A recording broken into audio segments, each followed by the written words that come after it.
నన్ను ఆహ్వానించారు గనుక,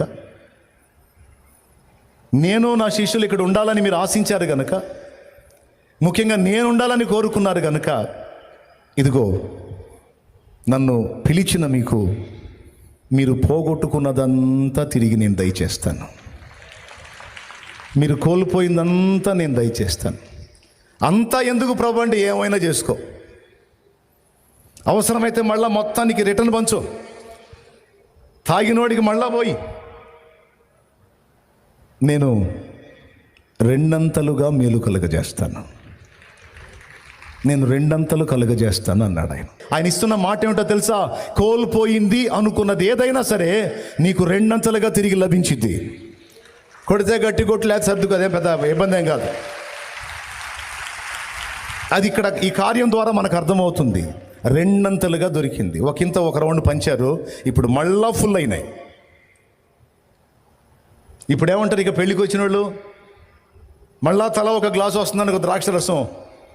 అబ్బో, నువ్వు మామూలు సౌండ్ కాదే, అసలు ఇప్పుడు మళ్ళా ద్రాక్ష రసం పంచుతున్నావు, నువ్వు సామాన్యం కాదే అని ఇక ఎన్ని రకాలుగా భజన చేస్తారో మీరే ఊహించండి.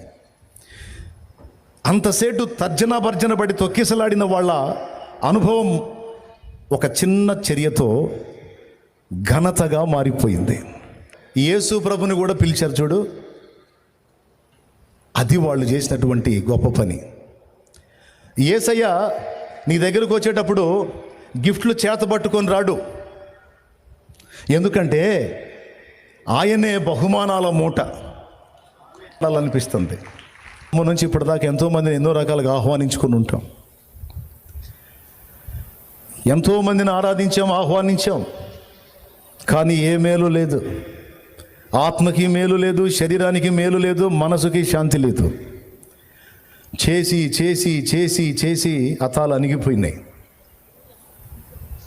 అయిపోయినాయి. కానీ మన లైఫ్లో మనం చేసిన అద్భుతమైనటువంటి కార్యం ఏంటంటే, యేసు ప్రభుని మన బ్రతుకుల్లోకి ఆహ్వానించటం. ప్రభు చేతుల్లో బహుమానాలు పట్టుకొని రాడు, ఆయన అలా నడుచుకుంటూ వచ్చేస్తాడు. రమ్మన్నావు కదా, వస్తున్నానని అలాగే వచ్చేస్తాడు. ఎందుకంటే ఆయనే ఒక సంపదల గని.